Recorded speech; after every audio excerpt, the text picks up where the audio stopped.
내 이름은 강필도야. 남들이 뭐라 부르든 상관없지만 내 아버지만큼은 내 손으로 죽일 거야. 왜냐하면 학교 다닐 때 식지하던 강필도는 놈들이 가난한 학생들을 어떻게 괴롭히고 뜯어내는지 거리낌 없이 떠드는 걸 들었어. 놈들의 더러운 웃음소리 속에서 강필도가 다가갔지. 펜으로 주공자 눈을 찔러 보이게 만들었어. 교무실. 강필도는 고개 숙이고 선생님 질책을 들었고 계속된 죽음 끝에 강필도는 그렇게 한 이유가 시끄러웠기 때문이라고 했어. 교실로 돌아왔을 땐 수문이 온 반에 퍼졌고 강필도는 애들이 수군대는 소리를 들었어. 반사회적 인격이라고. 하지만 강필도는 온갖 소문 속에서도 아무렇지 않게 지금까지 살아왔어. 정작 강필도가 됐지. 목표만 있으면 수단 방법 안 가리고 이뤄내니까. 부하가 문주도이며 강필도한테 회의 시간이 다 됐다고 알렸어. 회의는 선화그룹에 관한 건데 대출 사업으로 시작해서 지금은 모든 분야로 확장했어. 작년 순이익 15,000억 원이야. 대기업 못지않은 속도로 급성장했지. 겉으론 멀쩡해 보이지만 실상은 달라. 선화그룹은 전국 주폭들을 흡수해서 조직적으로 운영하며 규모를 키우고 있어. 문제는 사업 확장하면서 범죄도 같이 드러난다는 거야. 방해되는 사람들 협박하고 폭행하고 심지어 살인까지 서슴지 않아. 그런데도 계속 커지는 건 뒤에 큰 손이 있기 때문이야. 그 큰 손이 바로 국회의원 강일도. 선화그룹의 진짜 주인은 그 사람이야.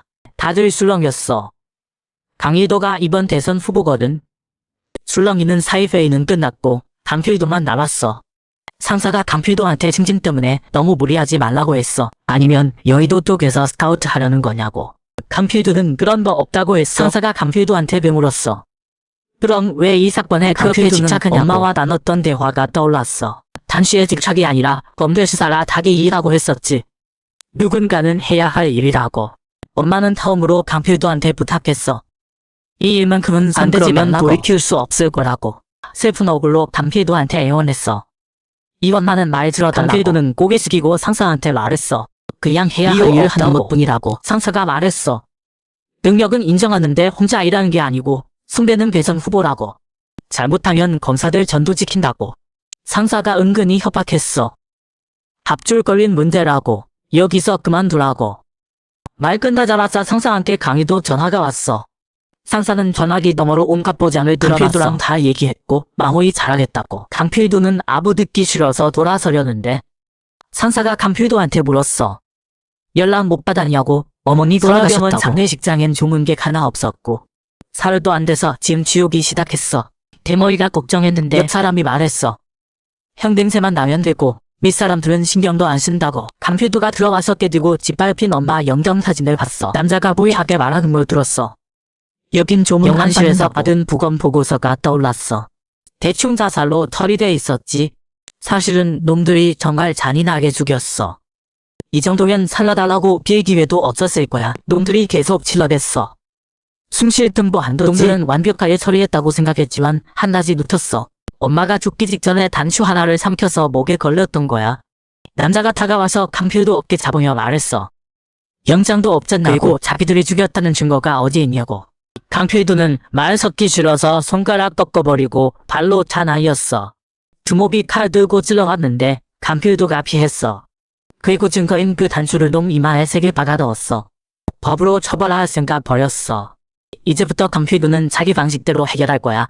강필도 방해하는 놈들 죽이는 수밖에 없어. 선화그룹 셋째 강태구가 강필도가 당내 식당에서 난리 쳤다며 강희도한테 가만히 있을 거냐고 물었어.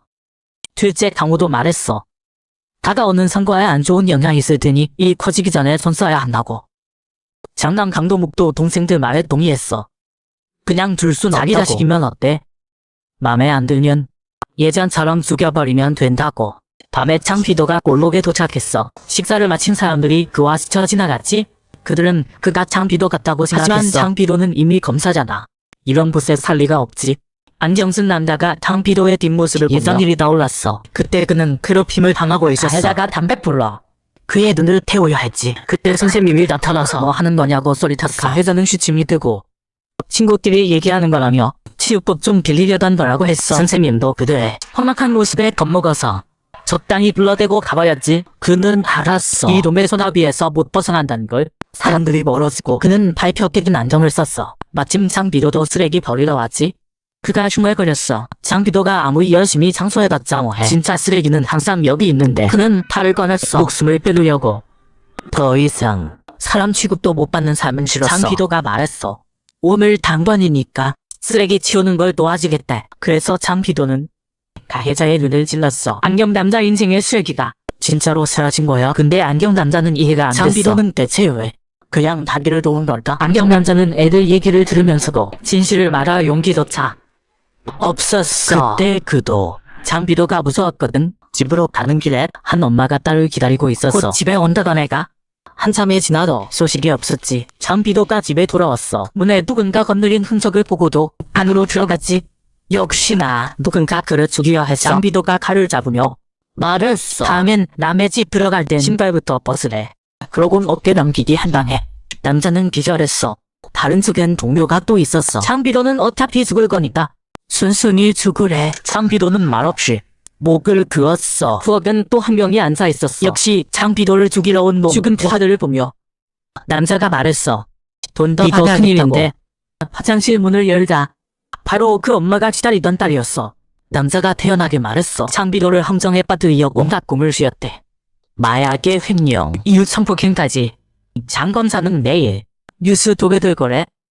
근데 장비도가 말했어. 그 정도로는 부족하대. 다른 쪽에선 장비도의 상관인 장리대요를 만났어. 아들이 검사됐으면 아버지를 도와야 하는 거 아니냐며 감히 배신을 하다니. 그리고는 장리대요에게 말했어. 잘못되면 장의원도 책임 못 피한대.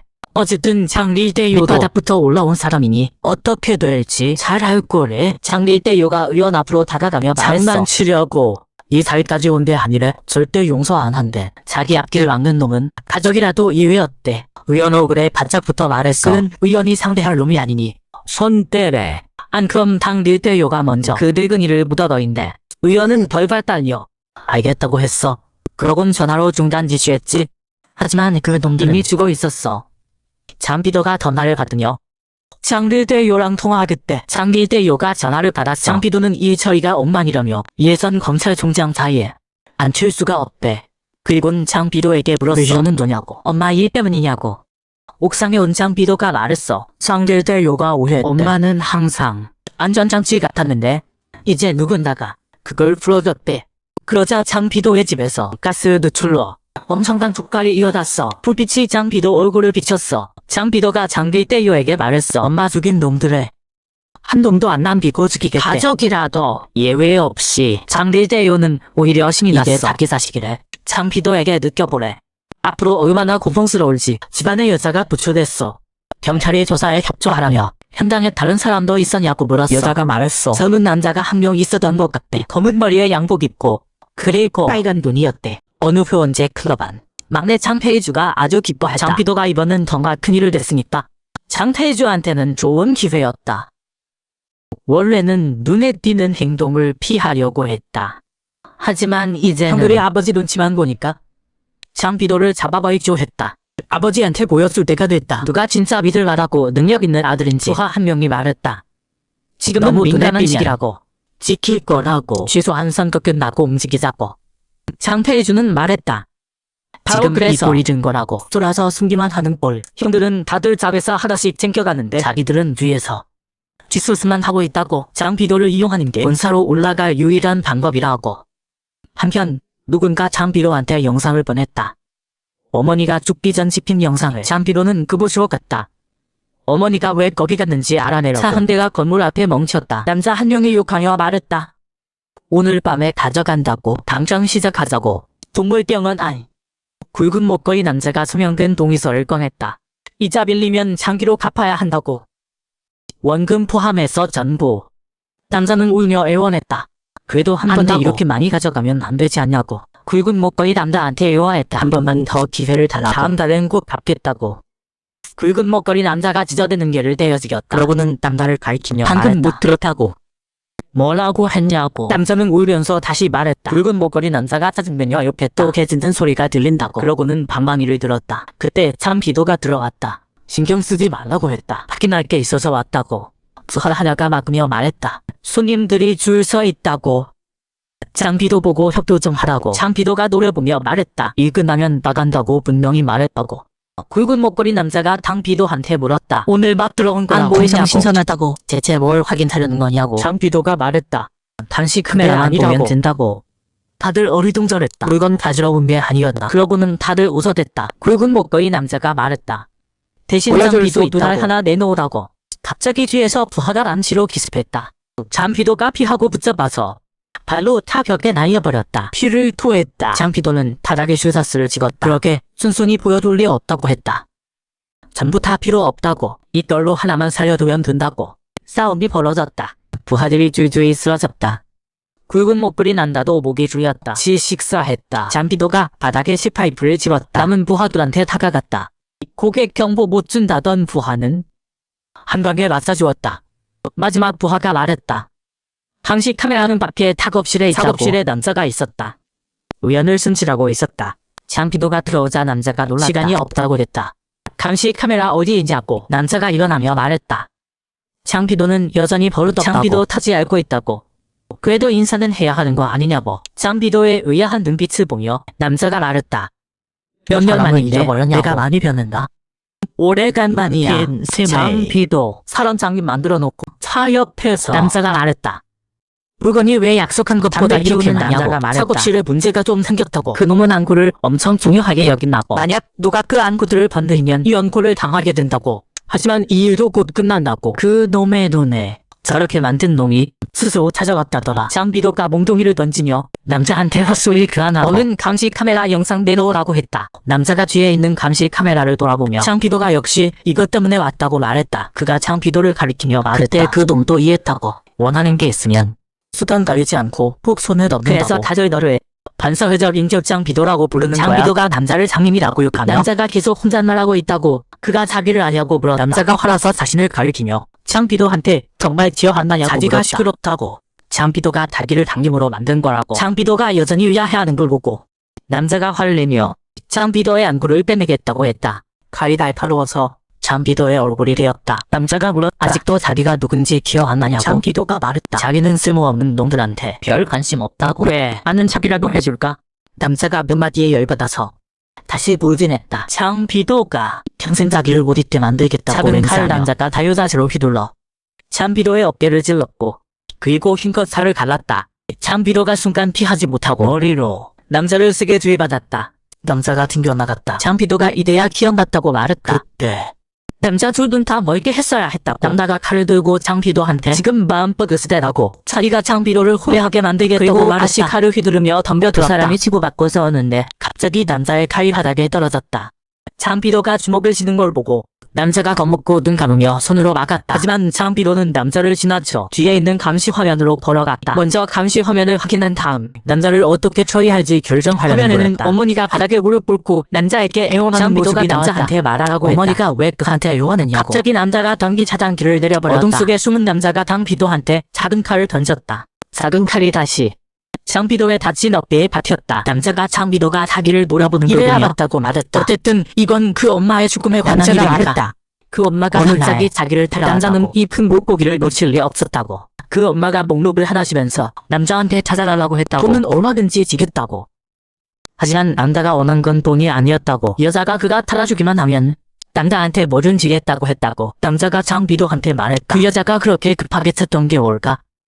그러고는 또 작은 칼 2개를 던지며 웃으면서 말했다. 그 여자가 급하게 찾던 건 자기랑 똑같이 생긴 사람이었다. 살아있는 사람이 시체를 탔는다는 건. 선화 그룹의 부인이 자기 대신 죽을 시체가 필요하다는. 작은 칼들이 장비도를 향해 날아간다. 남자는 신나게 웃었다. 장비도도 엄마처럼 자기한테 무릎 꿇고 빌라고 했다. 자기도 장비도처럼 수단 안 가리고 원하는 걸 얻고 싶다고 했다. 그래서 그녀한테 특별한 보상을 요구했다. 바로 장비도의 그녀와 똑같은 분이었다. 남자가 여자한테 말했다. 그녀 아들 눈을 자기한테 줄 수만 있다면 시체가 아무리 많아도 다 찾아주겠다고 했다. 남자가 다시 칼을 들더니 장비도가 못 봐서 아쉽다고 했다. 엄마가 하루 종일 무릎 꿇고 빌던 모습에 장비도에게 다가가며 말을 이었다. 그때 마침 사람들이 자기를 찾아왔다고. 그 자식들이 약속했대. 엄마만 넘기면 장비도랑 만나게 해주겠다고. 장비도는 온몸에 상처투성을 헐떡이며 생각했다. 그 자식들을. 남자가 도끼를 들고 장비도가 저항하던 손을 때리는 걸 보며 웃으면서 말했다.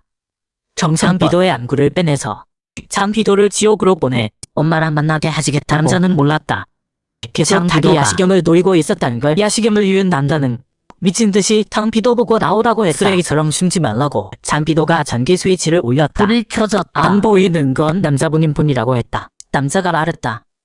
아직도 이렇게 어두운데 헛소리냐고. 장비도가 말했다. 남자 말 정말 날카로워서 남자분이 눈을 비었는데고 몰랐다고. 남자는 무너져 주저앉았다. 장비도를 붙잡고 이러다 그의 얼굴을 만지며 당장 장비도의 안보를 떼내서 이식하면 시력을 되찾을 수 있다고 했다. 하지만 남자는 장비도한테 한 대 맞고 바닥에 쓰러졌다. 남자는 한쪽 고막이 터진 것 같았다. 잘 안 들렸다. 장비도가 남자 머리를 움켜쥐고 말했다.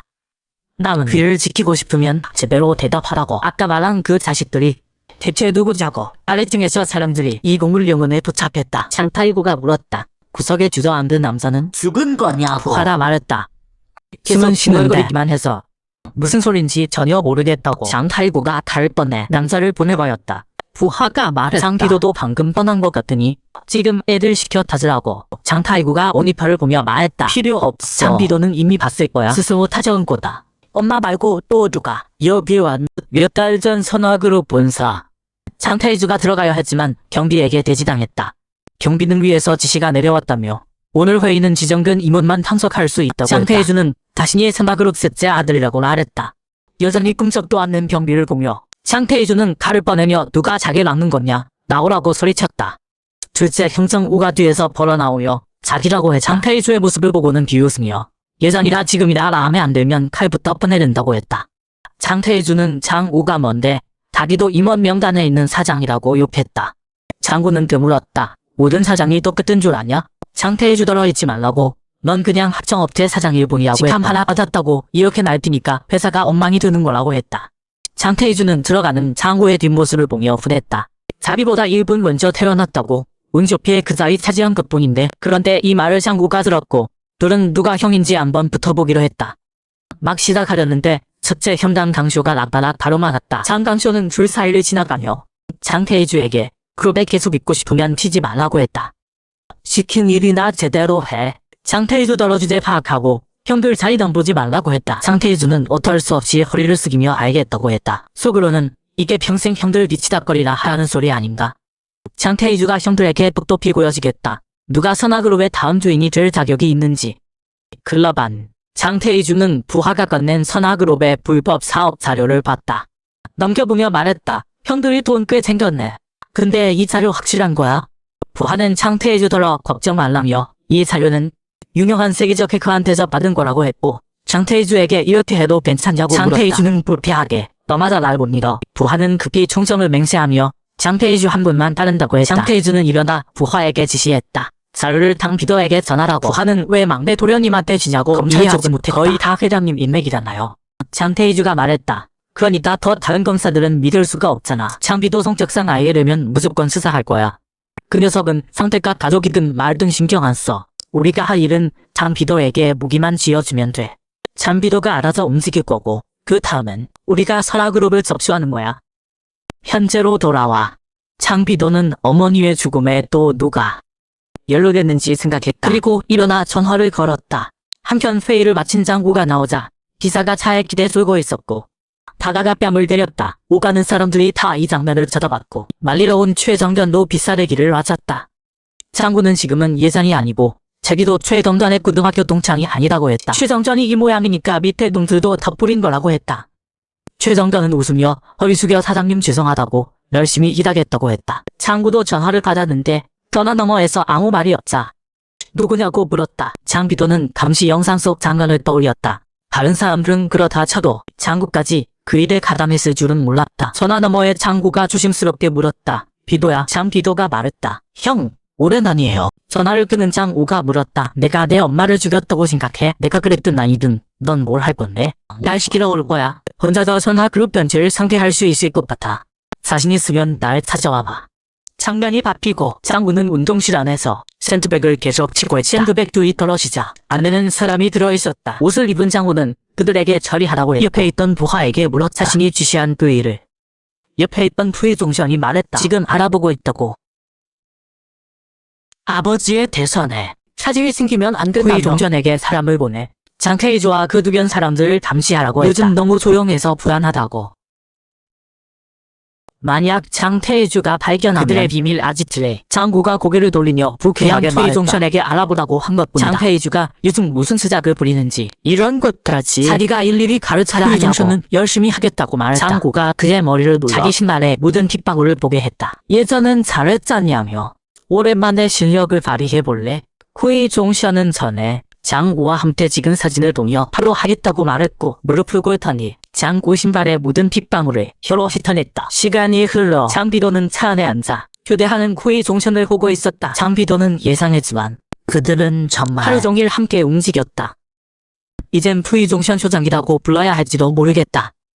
둘째 힘을 안 하려면 먼저 이놈을 제거해야 한다. 투이종션은 눈앞의 사람을 보며 호출기로 부하들에게 먼저 돌아가라고 했다. 여기는 자기가 마무리하겠다고 호출기를 내어놓은 투이종션이 일어서며 말했다. 장비도가 처음으로 찾아온 사람이라며 무슨 일인지는 모르지만 먼저 돌아가게 바란다고 했다.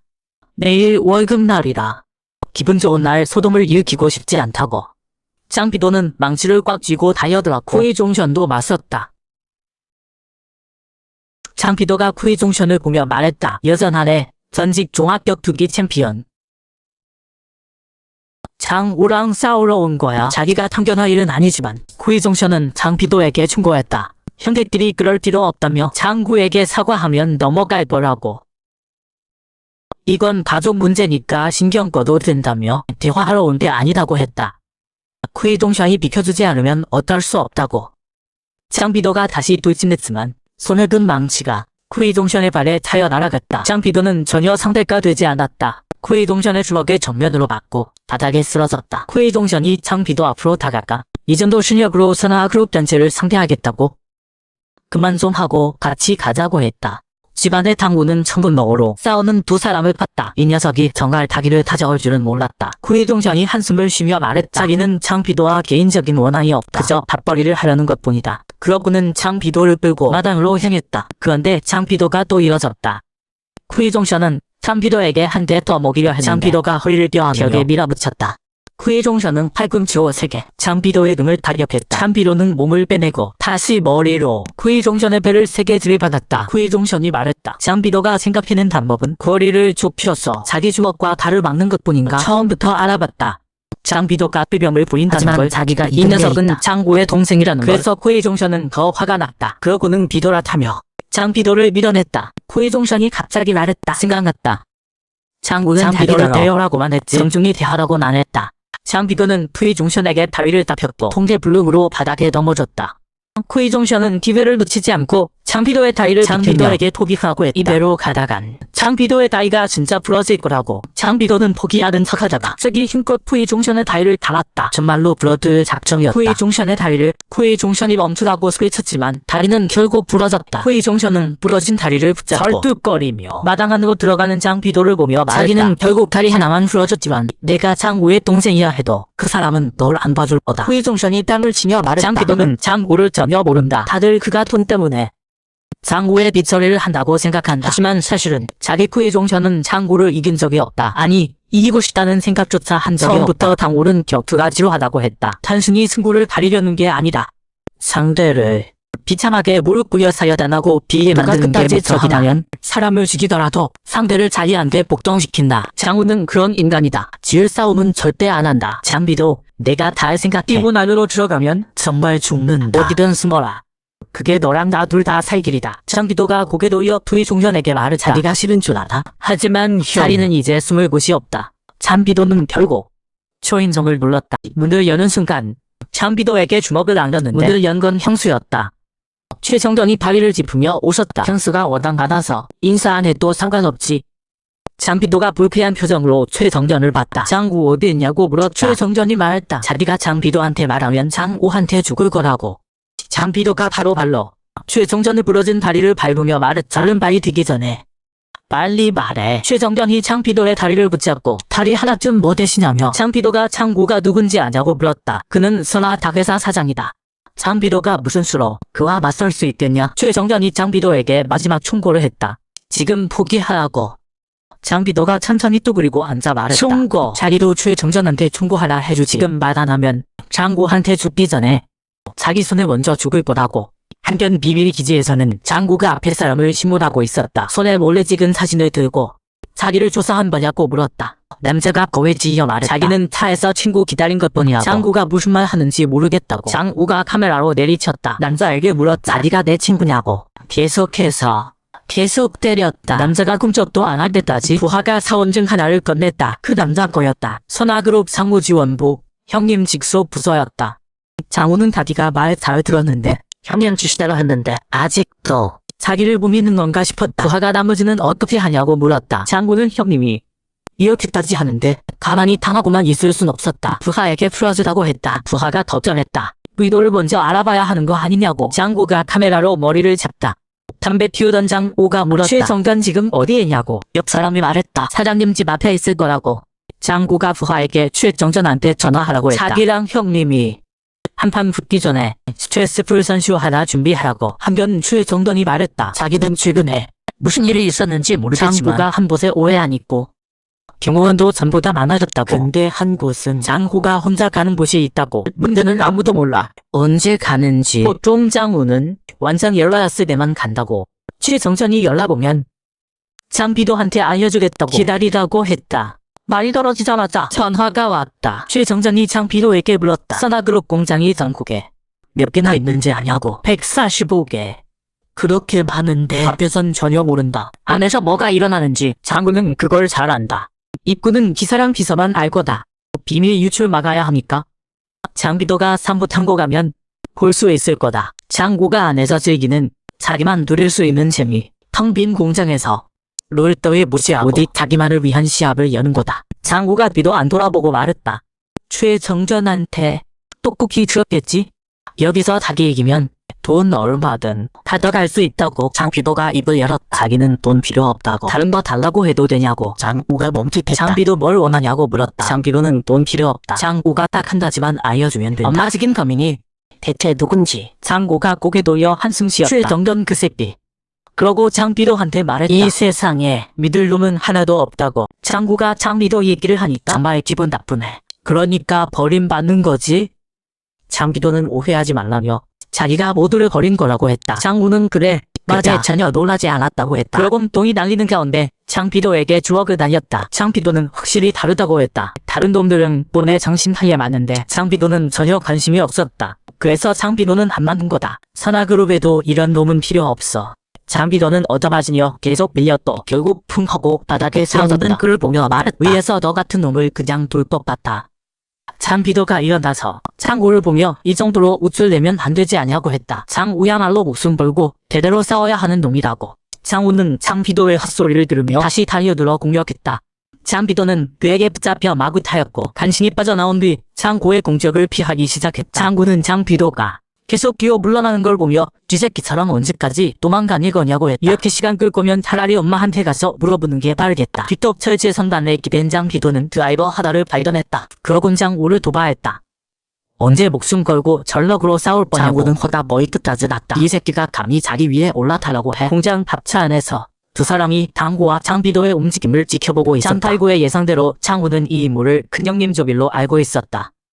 장타이고는 그들에게 너무 눈에 띄지 말라고 했다. 괜히 주변 어슬렁거리지도 말고 나가서 며칠 숨어 있어. 장타이고는 담배를 빠녀 생각했다. 온 우주가 합심해서 자기를 돕는구나. 장비도가 잡히면 다 끝나는 거 아닙니까? 게다가 장우가 어떤 놈인지 장타이구도 잘 알았으니까 지난번 물류창고 입찰 때 혼자서 강국조직 전부 상대했다고요. 장타이구는 담배를 입이며 말했다. 그 녀석이 싸움에 미쳐있다는 것만 알아. 근데 장비도 그 자식은 원하는 게 생기면 수단 방법 안 가려. 걔는 완전 단석해적 인간이야. 분명 큰일 칠 거라고.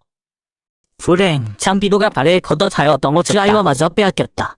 그런데 장구가 말하는 사이 장비도는 취멘트를 발견했다. 장구는 장비도가 고개를 돌리며 정신이 팔린 걸 봤다. 싸움을 끝내려 했다. 장비도가 던진 시멘트 가루를 얼굴에 맞았다. 장구가 시멘트 가루에 눈이 가려진 틈을 장비도가 시작했다. 주먹으로 정통으로 때리기 시작했다. 하지만 장구도 만만치 않았다. 한 방에 장비도를 몇 걸음이나 뒤로 물러서게 했다. 장구는 갑자기 장비도를 죽이는 게 자기한테도 이득이 없다는 생각이 들어 엄마 일은 잊어버리고 자기 회사에서 제대로 일하라고 했다. 장비도가 도나를 알게 되면 사연이 이럴 쓸데없는 일들은 잊을 거라고 했다. 하지만 장비도는 들려 하지 않았다. 가스 케이블을 잡더니 그대로 열어버렸다. 독가스가 순식간에 퍼졌다. 장피도는 도망가지 않았다. 오히려 다시 주먹을 휘두르며 달려들었다. 한 대씩 주고받으며 팽팽하게 맞섰다. 독가스를 마신 탓에. 마지막으로 서로 한 방씩 날린 뒤 둘 다 바닥에 쓰러졌다. 하지만 장피도는 목적을 이룰 때까지 포기할 생각이 없었다. 트라이버를 집어들고 장구 위에 올라타질러 넣으려 했다. 장구가 필사적으로 막았지만 결국 몸에 찔리고 말았다. 장구가 장피도더러 멈추다고 소리쳤다. 장피도는 있는 힘껏 알로 찔러 넣으면서 장구더러 누가 엄마를 죽였는지 빨리 말하라고 했다. 3호 공장 대문이 천천히 열렸다. 장피도가 안에서 벌어나왔다. 얼마 후 장우도 상처를 감싸쥐고 밖으로 나왔다. 비틀거리며 공장 한쪽으로 본사 부하들에게 전화를 걸었다. 모두 집결해서 장피도를 잡으라고 했다. 그리고 최상전도. 그런데 갑자기 휴대폰이 떨어졌다. 장우는 뒤에서 장타이구에게 입을 막혔다. 카이등 뒤에서 장구의 몸을 찔렀다. 장타이구가 말했다. 장구 같은 놈도 처리 고팠냐고. 결국 자기가 직접 나서야 했다. 하지만 어쩔 수 없었다. 장구가 여기서 장피도한테 맞아 죽어야 일이 계획대로 흘러가지니까. 바닥에 전화해서 부하의 목소리가 들려왔다. 하지만 장타이구는 칼을 더 깊이 찔러 넣었다. 그리고 포박 장구는 쓰러져 움직이지 않았다. 장타이구는 장구의 부하들이 오기 전에 칼을 숨겼다. 부하들이 의아해라며 물었다. 장타이구가 왜 여기 있냐고. 장타이구는 다가가 장구의 상처를 감싸주었는 척척한 사람 행세를 했다. 두 부하를 욕했다. 장피도가 여기 온 것도 모르냐고. 장타이구는 장구에게 정신 차리라며 거짓으로 말했다. 장피도를 욕했다. 어떻게 형한테 이럴 수 소리쳤다. 빨리 구급차 불러. 형한테 무슨 일 생기면 장타이구가 너희 다 같이 죽인다고 했다. 그런데 장구가 갑자기 힘없이 말했다. 장타이구가 아무리 발버둥쳐도 선화그룹은 못 가서. 자기가 이미 장피도한테 다 말했으니까. 장타이구는 돌아보는 두 부하를 노려봤다. 저리 가서 방법 찾아보라고 했다. 자기가 여기서 장구를 돌볼 테니 돌아서서는 장구에게 자리가 없던 말라고 했다. 두 손으로 장구의 목을 꽉 조르며 장구에게 말했다. 장피도도 빨리 보내줄게. 다른 곳 저택안. 장강국의 아버지에게 좋은 술을 바쳤다. 장일도가 뭘 원하냐고 물었다. 장강국은 여전히 애를 넣었다. 장일도가 장강국에게 바로 말하라고 했다. 뭐가 필요한지 기꺼이 도와주겠다고 장강국이 말했다. 다음 주 소개 때 장일도가 와서 질서를 좀 잡아줬으면 한다고. 급이 급한 노크 소리가 들렸다. 두 사람의 대화가 끊겼다. 부하가 들어왔다. 두 사람에게 각각 무슨 일이 생겼는지 알렸다. 장일도는 담배를 입이며 장강국에게 말했다. 없으면 그냥 됐어. 여기서 닭이 망신반시키네. 장강국은 고개를 숙이며 먼저 나서서 관리했어야 했다고 밑에 말했다. 그 놈들의 장일도는 이러다 옷을 입으며 부하에게 반드시 잘 관리하라고 이번 말했다. 일이 쓰나가지 않게. 그러고는 장강국에게 말했다. 동생들도 제대로 못 관리하면서 회사경영은 무슨 실망스러운 놈. 그러고는 장강국에게 충고했다. 누군가가 절실히 필요하면 그런 술 들고 오지 말고 그 사람이 지금 가장 필요한 걸 가져와. 남겨진 장강국은 담배 담긴 술을 들어 단숨에 마셨다. 뒤 모란의 부하에게 말했다. 장일도가 사람들 앞에서 아들을 쓸모없는 놈 취급했다. 다들 들었지? 그럼 내가 원하는 거 가져와. 한편 병원에서는 장구의 수술이 무사히 끝났어. 부하들이 보스에게 보고하는 걸 들으며 장태희주는 불만과 돕기 어린 표정을 지었지. 장태희주는 과의 바구니를 들고 왜 다들 그렇게 우울한 얼굴이냐고 물었지. 장례식장도 아니고 그의 종션도 다친 것 같아서 비싼 과일 바구니를 그에게 줘버렸어. 어차피 안에 들어가도 먹을 사람 없으니까. 병실 안으로 들어가서 장태희주는 장구한테 혼잣말을 했어. 보스는 좁혔네. 예전에 자비가 칼 맞았을 땐 좁디 좁은 사인실에 터박혀 있었는데. 그러고는 가까이 장구는 대꾸도 안 하네. 들은 것처럼 보이긴 하는데. 근데 장우는 끝까지 자기를 방해했어. 장태희주는 진짜 장우가 귀찮았지. 아예 여기서 죽여버릴까 하고 말했어. 심전도에서 소리가 났어.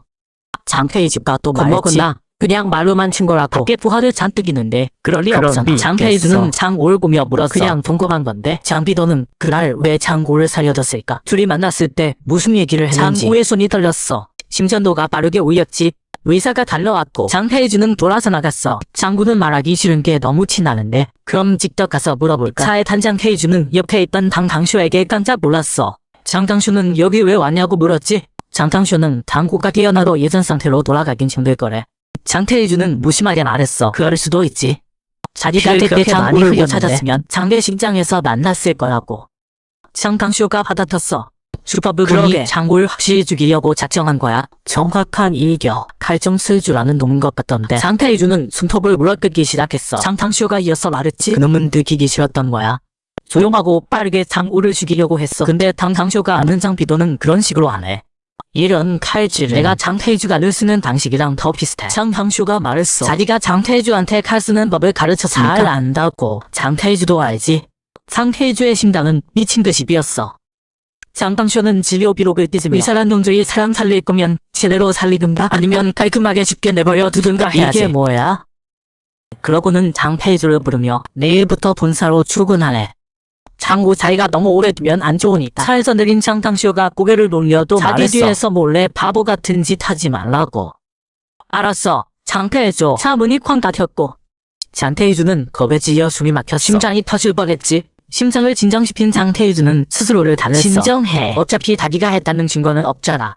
형님이 그냥 떠보는 거겠지? 아니면 뭔가 알아챈 건가? 어쨌든 장당쇼가 먼저 본사로 갈라 했으니까. 전화를 받은 장태주는 부하들한테 사무실 짐 챙기라고 했어. 내일 본사로 간대. 한편 장비도는 장태주의 사무실에 왔어. 부하들을 다 때려눕히고 뭔가를 찾았지. 장비도는 전화받던 부하를 발로 차 넘겼어. 전화를 빼앗아서 말했지. 얼굴 한번 보기 힘드네. 장태주가 본사로 간다며? 장비도는 정말 잘됐다고 했어. 기념으로 장태주한테 선물을 줄 거래. 장태주는 휴대폰으로 온 사진을 보며 화나고 겁나서 떨었어. 사진은 선명하게 찍혀 있었지. 장태주가 장우를 칼로 찌르는 장면. 장비도는 장태주가 선물이 마음에 든 것 같다고 했어. 본사로 직접 갖다 줄까? 아니면 장태주가 여기로 올래. 장태구가 차를 몰고 클럽에 도착했다. 몇 년간이 된 게 보였다. 차에서 내리자마자 나머지는 어디 가냐고 물었다. 다들 모이라고 했잖아. 한 부하가 너무 갑작스러워서 자기가 아는 애들만 불렀다고 했다. 부하의 말을 듣고 나서 장태구는 화가 나서 앞으로 나가며 지금 불평하는 거냐고 물었다. 그런데 실수로 미끄러졌다. 일어선 장태구는 육하면서 나머지 애들은 어디 있냐고 물었다. 부하가 머리를 긁으며 오늘 나이트클럽 오픈식이 있어서 남부로 갔다고 했다. 자기 위에 형님이 그 행사에 돈을 엄청 들였다고 했다. 장태구는 바로 칼로 부하의 입을 들었다. 쓸모없는 놈이라고 욕하며 지금 오픈식 신경 쓰자고 했다. 그리고 칼로 부하를 가리키며 소리 텄다. 지금 장비도는 이미 안에 들어갔어. 정신 좀 차려. 남부에 있는 새끼들 당장 다 멍하니 서 있는 다른 놈들한테 버럭 화를 냈다. 거기 서서 뭐 하는 거야? 무기 들고 들어가. 장태구는 뒤에 두 명을 불러 세우고 따라 들어갈 필요 없다고 했다. 저 동들만으로도 충분해. 어차피 출근은 하나뿐이야. 쟤들이 장비조 기운 다 빼놓으면 장비조가 알아서 기어 나올 거야. 그때 잡으면 돼. 한편 선화그룹 경영지원이사 서는봉이 장당국에게 물었다. 장태구를 본사에 들였다면서요. 장당국이 맞다고 했다. 이렇게 바쁜 시기에 장구 자리를 오래 비워둘 수 없어. 세상 법칙이 그런 거야? 빈자리는 다음 혈육이 모여가는 거지. 고개를 돌리며 서는봉에게 왜 그러냐고 물었다. 그 자리 노리는 건가? 서는봉이 황급히 닭이 같은 사람이 어떻게 감히 그 자리를 덤보겠냐고 했다. 그냥 걱정돼서 그래요. 이 시기에 장태구를 회사에 들이는 게 정말 괜찮을까요? 장당국이 그렇다고 했다. 장구가 말 다 듣는 사냥개라면 장태구는 개들이기 힘든 미친개지. 서는봉이 보스 자리가 장태구에게는 좀 과한 것 같다고 했다. 장당국이 서는봉에게 말했다. 이 회사 들어왔으면 뭐라도 배워야지. 설마 진짜 그 자리가 아까워서 장태구를 들은 거라고 생각하나? 저길수록 더 곁에 두는 거야. 게다가 장태구가 그 자리에 앉으면 완전히 사람이 바뀔지도 몰라. 그러면서 서는봉 지금 보면 평범한 회사원 같잖아. 누가 옛날 모습을 기억하겠어. 장당국이 서는봉에게 걱정 말라고 했다. 장태구 일은 내가 알아서 할 테니까. 서는봉이 다시 장비조거는 자기한테 맡기라고 했다. 장비조 한 명 잡는 건데 장태구가 직접 나설 필요 없잖아요. 장당국이 웃으며 말했다. 남들은 모를 수 있어도 우리 형제들끼리는 다 알잖아.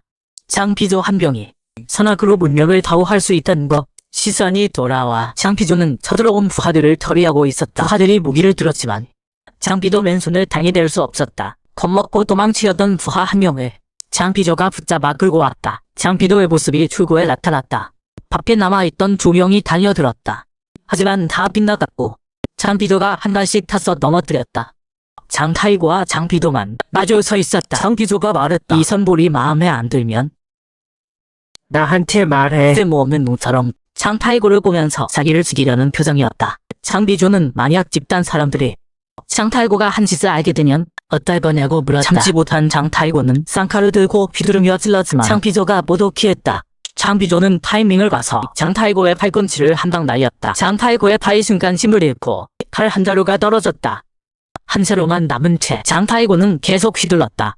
그는 속으로 장비조의 실력을 판단했다. 예전만 못하네. 이 정도 능력이라면 분명 장비조를 뺄 수 있을 거야. 찢어진 장비조의 옷을 보며 장태구는 장비조의 동작이 전보다 훨씬 중해졌다고 말했다. 방검복까지 입고 있다니 꼴도 보기 싫네. 우리 비조로 드디어 겁이 났나 보군. 그러고 나서 장타이구는 소리쳐 너도 조용히 살았어야지. 왜 갑자기 나타나서 내 앞길을 방해하는 거야? 장비전은 장타이구의 손을 발로 잡고 칼이 공중으로 날아갔다. 그리고 장타이구에게 주먹을 여러 대 날렸지만 공중의 칼이 다시 장타이구 손으로 떨어져 장비조의 목을 겨눴다. 장타이구는 장비조를 깨고 싶다고 말했지만 그렇게 하면 자기한테 이득이 없다고 했다. 그렇다고 장비조를 봐주면 뻔히 장비조가 무슨 말을 할지 뻔하다. 장비조가 말했다. 날 죽인다고. 집단이 내 손에 들어올 것 같아. 꿈깨. 장구 자리나 얻으면 다행이지. 너도 알잖아. 그 자리에 앉아도 이전처럼 무시당할 거라는 거. 장타이구는 화가 나서 장비조한테 뭘 안다고 이렇게 말하면 놔줄 것 같냐고 욕했다. 장비조는 칼을 잡고 장타이구에게 잘 생각해보라고 했다. 자기한테서 집단을 얻고 싶었던 거 아니냐고. 내가 진짜 필요한 건 수원이 집단을 차지할 수 있게 도와줄 칼잡이였을 뿐이야. 장비조는 알았다. 처음부터 장타이구가 자기를 이용했단 걸. 장타이구는 장비조한테 서라고 소리쳤다. 장비조가 원하는 게 뭐냐고 물었다. 장비조는 자기가 알고 싶은 건 엄마를 죽인 범인이 누군지 뿐이라고 했다. 장타이구는 그 일은 장구가 한 거 아니냐고 했다. 직접 물어봤잖아. 장비조는 장구가 아니라고 했다. 그래서 이제 장타이구가 본사 들어가서 조사해야 한다고 했다. 당시 장구는 장비조에게 회사 일 때문에 그곳에 탔을 뿐 엄마를 죽이려고 간데 아니라고 말했었다. 장구에게 확실히 말하라고 범인이 했다. 아니라면 왜 직접 갔냐고.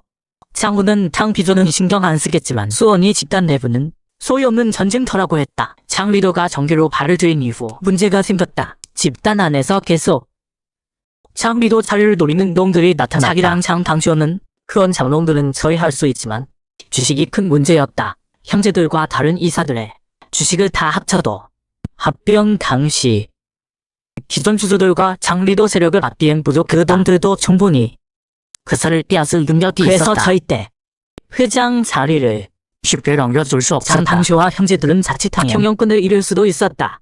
그래서 가만히 당할 순 없었다. 회사는 장리도가 세웠고 장당시호 형제들이 키운 거니까 물론 그놈들도 눈치챘다. 장당시호 형제들이 움직인다는 걸 흔적이 회사를 차지하려면 먼저 지식을 확보해야 했다.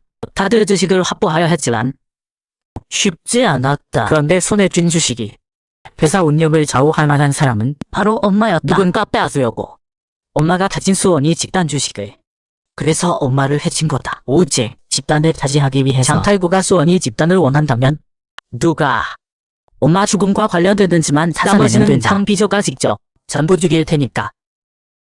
장타이구가 사람들을 꽉 막힌 놈들이라고 욕했어. 사무실 주인이 밥 비웠으면 미리 청소해놔야지. 창가에 서서 밥을 내다보며 사람들이 높은 층에 있으려고 애쓰는 거 다 이유가 있다고. 모든 게 아래로 보이면 자기보다 낮아 보이니까. 예전 부하들 쳐다보며 돈 꺼내주면서 새 양복 사오라고 했어.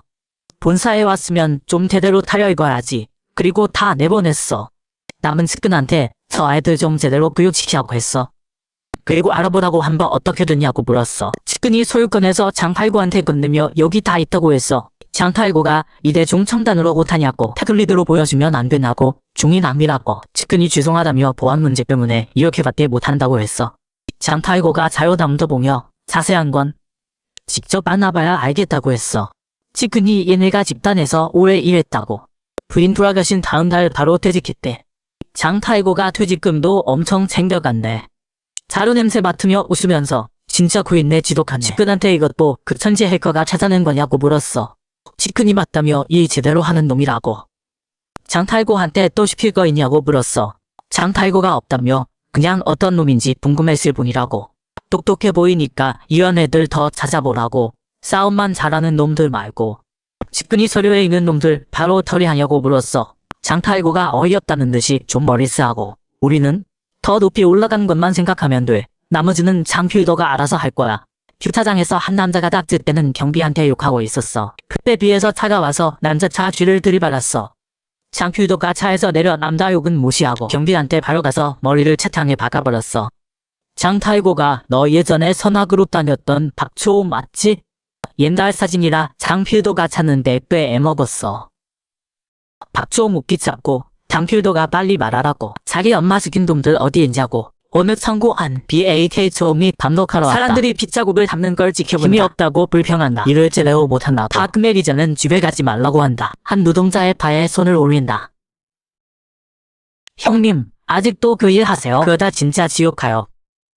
여기가 지옥이야. 밖에 있는 차에선 마대 자루에 든 시체를 옮기고 있다. 몰래 지켜보던 BAK 총. 사람들이 다 가고 나서 차 트렁크를 열었다. 귀중품들을 빼냈다. 잘 다져가겠다고 말한다. 입에 넣고 물어본다. 진짜인 걸 확인한 BAK 총은 더 기뻐한다. 완전 대박이네. 이번에 처리한 건 돈 많은 놈들이었어.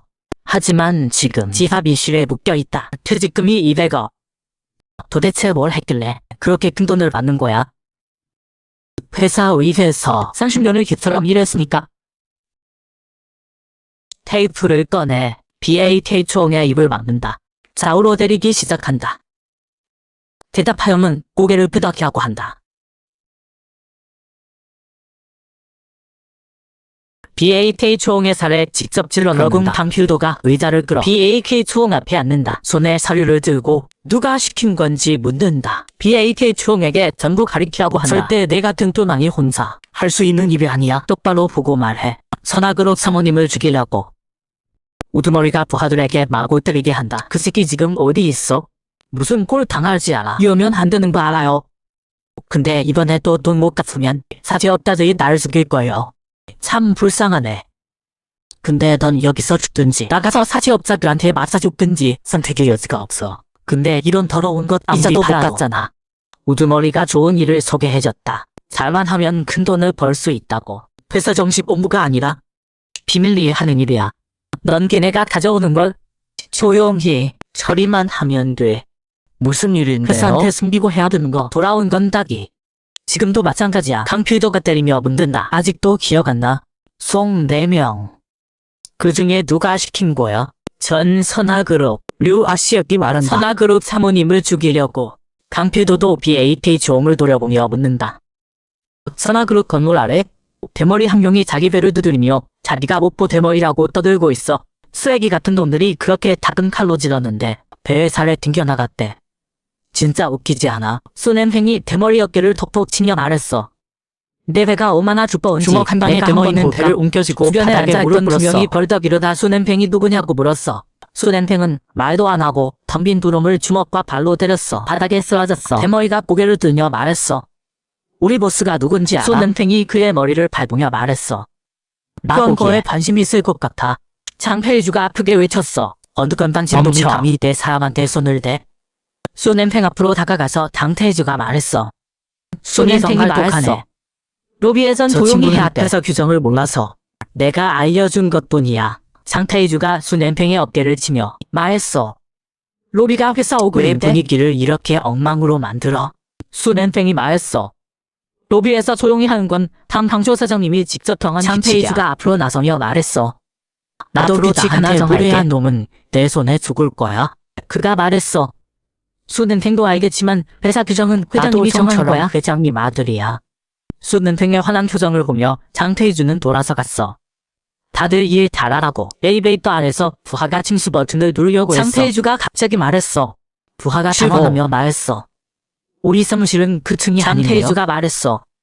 내가 말한 건 나한테 고개 숙여 인사 안 한 놈들 수야. 부하가 말했어. 형님도 이사했을 거 아닙니까? 우리가 어떤 대우 받을지. 장태주가 말했어. 당연히 알지. 근데 이 정도일 줄은 몰랐어. 장비도는 요즘 뭐해? 부하가 말했어. 장비도는 요즘 퇴사한 놈들 조사하는 것 같던데요. 장태주가 말했어. 이래선 안 돼. 우리가 먼저 움직여야 해. 부하가 말한 위험은 장태주가 알아서 처리할게. 너는 쓸만한 놈들만 준비해둬. 문을 열자 이사가 벌써 와 있었어. 장태주도 빙빙 돌리지 않고 바로 본론으로 들어갔어. 다른 쪽 게임장에선 장비도가 게임하고 있었어. 놀랍게도 잭팟이 터졌어. 다들 장비도를 타다갔어. 카메라비 사람들도 믿을 수 없었어. 분명 이 시간대 방청 확률을 0으로 설정했는데 도덕도 맞짱 사장로 없이가 부하들한테 장비도를 데려오라고 했어. 그런데 장비도 기계에서 또 대팔이 터졌어. 주변이 난리 났어. 원부하들이 구경꾼들을 쫓아냈어. 장비도의 어깨를 잡으며 따라오라고 했어. 위에서 너 보자는데 장비도가 붙잡은 자들을 뿌리치고 자신이 따라가겠다고 말했다. 작은 두목이 이 녀석이 맞냐고 물었다. 부하가 그가 맞다고 말을 한 판만 했는데 대박을 3번이나 터뜨렸다. 장비도를 보니 멀쩡해 보이고 중독자 같지 않았다. 작은 두목이 부하에게 몽수색을 하고 장비도가 지시했다. 뭘 써서 조작했는지 보자고 했다. 부하가 위에서 아래까지 샅샅이 뒤졌다. 장비도의 몸매를 돌리며 진짜 좋다고 했다. 장비도가 시랍대를 빼내 현장에 있던 자들을 정리했다. 감시실 안의 사람들도 소리를 들었다. 류 아시아기 부하에게 무슨 일인지 확인하라고 싶었다. 한 부하가 류 아시아에게 감시 화면을 보라고 감시 했다. 카메라에 문제가 좀 생긴 것 같다고 자기네 했다. 사람들이 전부 쓰러져 있었다. 류 아시아기 감시 화면 끝에 보이는 그림자를 바라봤다. 잠깐 문 열지 말라고 소리쳤다. 그리고 회사 사람들에게 전화를 걸었다. 긴급 상황이고 그 녀석이 찾아왔다고 말했다. 전화 너머의 사람이 류 아시아에게 알아서 처리하라고 했다. 장비도가 자기한테 찾아오면 류 아시아군 가족 목숨을 날릴 거라고 했다. 류 아시아기 끊긴 전화를 들며 화가 나서 핸드폰을 던지고 급히 자기 물건을 뒤졌다. 챙기면서 후회했다. 그때 그런 더러운 짓을 하지 말았어야 했다고. 준비를 다 마치고 류 아시아기 부하에게 문을 열라고 했다. 한편 장타이고가 회의실에 들어가 회장 자리에 앉았다.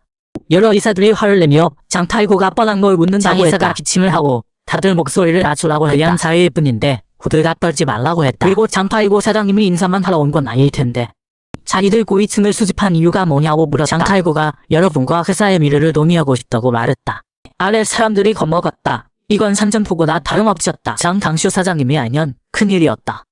옆 사람이 장이사에게 이러지 말고 빨리 가자고 했다. 지난번 주식 문제 때 그 사람도 약속했잖아. 다시는 소동 안 일으킨다고 하지 않았냐고 장타이고가 했다. 답자를 두드리며 자기들이 생각보다 겁이 많다고 했다. 수원이 그룹이 언제부터 장당쇼 그부리한테 장맞당한 거냐고 했다. 여러 고위층이 먼저 회사에 들어와서 지금의 수원이 그룹을 만든 거 아니냐고 했다. 갑자기 나타난 젊은 놈이 그룹을 톡 차지해야 한다. 여러분이 계속 방치할 건가? 여러분이 그들보다 뭐가 부족한다? 있다면 딱 하나. 장일대요 회장님의 혈통본이다. 내가 장타이고가 여러분의 다리가 되어주겠다. 장이사가 먼저 장타이고에게 자기들을 도와줘서 고맙다고 했다. 또 회사가 예전 같지 않아서 쉽게 빼앗고 빼앗길 수 없다고 했다. 여기도 명확한 규정이 있다. 장타이고가 자기도 잘 안다며 그래서 당강쇼를 이길 유일한 방법을 자기들한테 알려주는 거라고 했다. 자기가 여러분을 위해 어머니가 돌아가시고 남긴 회사 주식을 사자주겠다고 여러분은 했다. 믿고 지지만 해주면 된다. 장이사가 앞장서서 박수를 치며 그렇다면 자기들도 장타이고를 제대로 밀어줘야 한다며 여러 이사님들도 여러 이사들이 장이사의 영향으로 바로 절반의 고위층이 장타이고 편에 섰다. 이제 남은 주식만 찾으면 수원이 그룹은 장타이고 것이 된다. 이제 장비도가 움직일 차례다. 어머니를 죽인 놈들한테서 주식을 찾아오자. 이쪽에 류 아시아기 주먹을 들며 예 없는 놈. 자비가 찾아온 걸 장비도가 후회하게 만들어주겠다고 했. 문 앞에 서 있는 강필도에게 류 아시아기 말했어. 빨리 안 들어와. 설마 겁난 거야. 강필도는 도가적으로 손짓하며 비축복도로 걸어갔어. 류 아시아는 생각했지. 강필도가 다리가 수적으로 불리한 걸 알아서 좁은 복도로 유인하는 거라고. 그래서 손짓으로 부하들에게 가서 강필도를 데려오라고 했어. 사람들이 우르르 모여가다 안에서 부하들의 비명이 들려왔어. 류 아시아는 몸을 들었어. 쓸모없는 놈들. 이것도 해결 못해. 애들 전부 가서 강필도 데려와. 한참 지나도 아무도 안 움직이자 류 아시아기 소리쳤어. 이 새끼들아. 안 들려? 근데 뒤돌아보니 삐가 텅 비어있었어. 어쩔 수 없이 류 아시아는 직접 봤었어. 이때는 예전 조직원들이 유독 그리웠어. 복도 안은 엉망이었고 벽비 모퉁이에 강필도가 숨어있었어. 류 아시아기 주먹을 아니었는데 강필도가 아니다. 방패막이로 쓴 부하였어. 강필도는 부하를 던지고 공격했어. 류 아시아는 전혀 당황하지 않았어. 자기 주먹 한 방만 강필도한테 맞으면 바로 끝장낼 수 있으니까. 강필도가 막대기로 막으려 했지만 류 아시아의 다른 주먹이 날아왔어. 어쩔 수 없이 강필도는 철봉을 놓았어. 철봉엔 류 아시아의 주먹 자국이 선명했어. 류 아시아기 말했어. 강필도, 딴 데 정신 팔아. 또 아직 시작도 안 했는데 류 아시아는 다음 주먹은 반드시 강필도의 턱에 맞히겠다 생각했어. 두 대 맞은 강필도는 아무렇지도 않은 것 같았어. 정상이라면 지금쯤 갈비뼈 몇 대는 부러졌어야 하는데. 류 아시아는 믿을 수 없었어. 설마 강필도가 짧은 순간에 자기 공격 방향을 피한 건가? 역시 그 집안 사람들을 엿봐선 안 되는구나. 근데 이제 다음 기회는 없어. 류 아시아기 다가가며 말했어. 이번에 선화그룹과의 악연도 여기서 끝내자. 강필도는 엄청 빠른 속도로 공격을 피했어. 그리고 자기도 주먹을 알려 류 아시아 얼굴을 텄어. 류 아시아는 아까 강필도가 자기 공격 방향을 피한 방법으로 피하려 했는데 오히려 주먹에 대대로 맞았어. 강필도는 주먹의 힘으로 류 아시아를 벽에 박았어.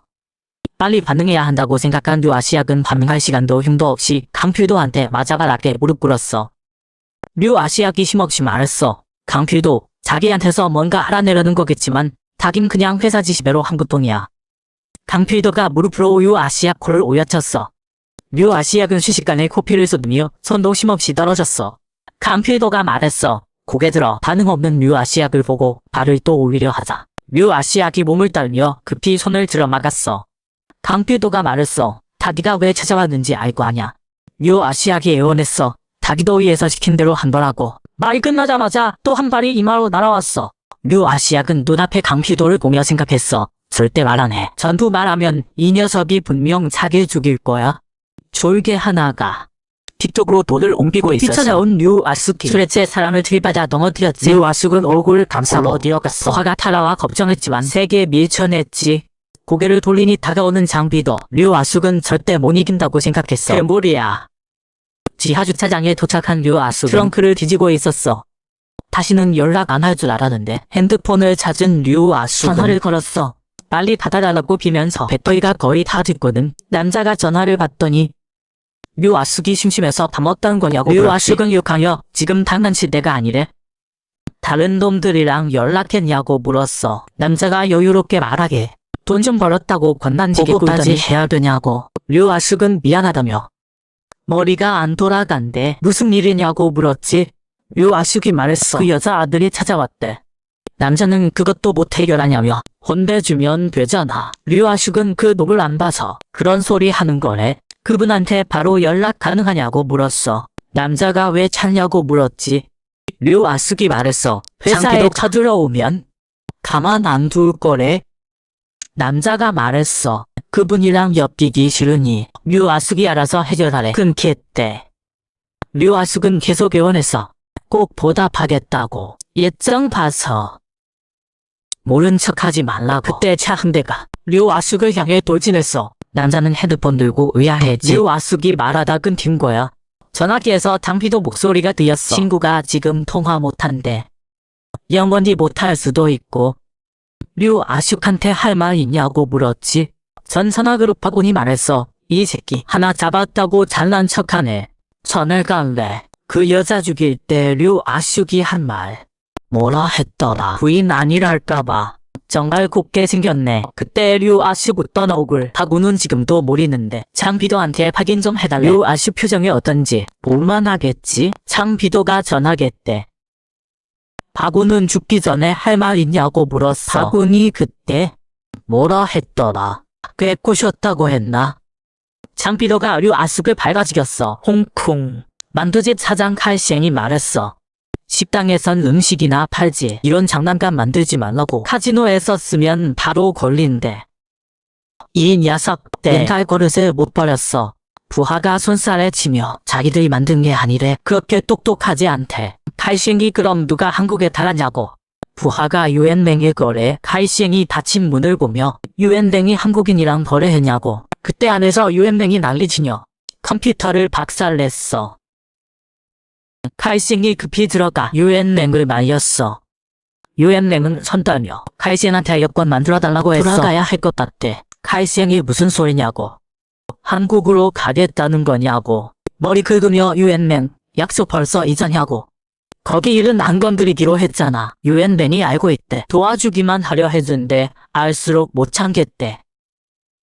가족이란 생각만 해도 화나. 선화그룹 막내 장유지현이 말했어. 자리도 이렇게 화났는데 비도 형은 얼마나 화났겠냐고. 예전 홍콩 부두에서 모두들 마지막 화물상자를 여러 검사하고 있었어. 누군가 마지막 상자가 조작된 것 같다고 느꼈어. 어떤 사람은 그럴 리 없다고 했지. 한국에서 직접 운송된 거였거든. 확인하려고 화물상자를 열었어. 앞뒤가 확 풍겨왔지. 남자는 혼나기 싫었어. 랜턴을 들고 상자 안을 비췄지. 하늘을 찌르는 비명이 들려왔어. 다른 한쪽에선 부하들이 화물 옮기는 걸 감독하고 있었어. 홍콩 범죄 조직 산앞에 승봉대장 KAI생 부하가 화물에 문제가 생겼다고 말한 걸 들었어. KAI생이 다가갔지. 부하들에게 막혀있던 문을 열라고 했어. 안에서 남자애 하나가 튀어나왔어. KAI생의 팔을 한 입에 물어버렸지. 지금 장효지에는 밥을 먹고 있어. KAI생이 출발 준비는 다 됐냐고 물었어. 장효지에는 준비할 것도 없다고 했지. 필요한 건 거기 가서 사면 되니까. 다 먹는 장유지현을 보며 KAI생이 그만 쳐다보라고 해한다면서. 다 먹었으면 가자고. 이어서는 장유지엔이 KAI생에게 당부했어. 약을 많이 먹어야 하니까 술은 너무 많이 마시지 말라고. KAI생은 자기 걱정은 그만하라고 했어. 고려나뼈 친구를 위해 시장 아들의 두들겨 팬 일이 생각났어. 머리가 아팠지? 이 정도 술은 아무것도 아니야. 장유지엔이 벌써 좀 얌전해질 줄 알았는데 맨날 사고만 치니 걱정 안 할 수가 있나? 매번 좀 하지마 하여티 하였어. KAI생은 술 마시며 혼잣말했어. 맨날 장유지엔 걱정만 하니까 소위 늘어나는 거야. 아무것도 모르는 녀석에 감히 술 끊으라고 하네. TAI생이 갑자기 소리쳤어. 유엔데 거기 가서 사고 치면 돌아올 생각도 하지 마. 장효지혜는 결국 떠났어. 문화부하가 수고를 권했지. TAI생이 한국 간다는 말 듣고 밤새 하루 종일 안 된 거래. 한국 음식에 안 맞거나 아예 밥을 안 먹을까봐. 장효지혜는 아니 유엔냉은 절대 잊은 적 없어. 자기가 버림받았을 때 유일하게 받아준 사람. 술 너무 많이 마시지. 잘 챙겨먹고 밖에 나가니 롱자오랑 사람들이 벌써 다들 그가 떠난다는 말 듣고 다 달려왔지. 장유지혜는 일 때문에 잠깐 간 보통이라고 했어. 아빠랑 그들이 있는 곳이 자기 고향이라고. 그가 가는 곳은 목숨 걸고 탈출한 지옥이었어. 한국 찜질방. 장비도가 전체 개방하겠다고 했어. 소문 닫는다고 했지. 장비도가 말했어. 걱정 마. 오래 안 걸. 선아 그럼 누군가 수다 떠녀 뒷담화 중이다. 장이사 나이가 한참인데도 매일 출근한다는 거야. 다른 사람 말로는 기국 공신이 어떻게 물러나겠어. 하지만 그들 눈엔 더 주목받는 건 수냄팽이지. 혈연 아닌 실력으로 올라온 진짜 남자라니까. 장이사가 먼저 수냄팽에게 인사를 건넸다. 그 장면을 장태희주가 목격했다. 장태희주가 수냄팽을 욕했다. 버릇없는 놈. 경력이든 나이든 먼저 인사해야 하는 거 아니야? 수냄팽이 공손히 장태희주에게 인사했다. 장태희주는 수냄팽에게 자기한테 하듯이 장이사에게 인사하라고 시켰다. 수냄팽이 허리 숙여 장이사에게 인사했다. 장이사는 비꼬듯 수냄팽이 자기한테 인사하다니 오래 살고 볼 일이네. 멀어지는 두 사람을 보며 화가 조치를 취할지 물었다. 수냄팽은 조용히 있으라고만 했다. 늙은 여와 교활한 놈들. 저들은 수냄팽이 먼저 움직이길 바란다. 하지만 이런 저급한 함정은 수냄팽에겐 시기상조지. 곧 그들 뜻대로 될 거다. 수냄팽이 누구보다 전쟁이 시작되길 원하니까 수냄팽이 부하에게 지시했다. 자리가 명령하기 전까진 절대 손대지 말라고. 조금만 더 기다리면 기회가 온다. 전화 한 통 갖고는 수냄팽이 급히 나갔다. 장팡쇼가 비어들지 말라 했지만 저놈들이 일을 망치게 둘 순 없지. 목욕 다음 사람들이 들어오는 장비도를 보며 여비문 받았다고 전하며 조용히 나가라고 했다. 장비도는 자기가 통화했던 놈의 번호를 수작했고 위치가 여기라고 했다. 그놈 지금 어디 있어? 사람들이 탄창이 닫아서며 장비도 미쳤다고 여기까지 와서 사람을 찾나고 장비도가 했다. 휴대폰 집어넣고 바닥에 면도기를 집어 빨리 시작하라며 쓸데없는 소리 말라고 나를 했다. 꺾어는 면도기가 남자 목구멍에 쑥 박혀 바까지 그어졌다. 동료가 쓰러지자 나머지도 달려들었다. 장비도의 주먹과 발길질에 한 대도 못 버티고 전부 쓰러졌다. 수십 년 만에 이런 싸움이었다. 다 끝내고 나서야 숨정도였다. 원활은 원치 않든 모든 게 원점으로 돌아온 것 같다. 이 모든 걸 벗어나려고 수든 무력들이 어쩌면 처음부터 장비도는 이 길을 갈 운명이었던 것.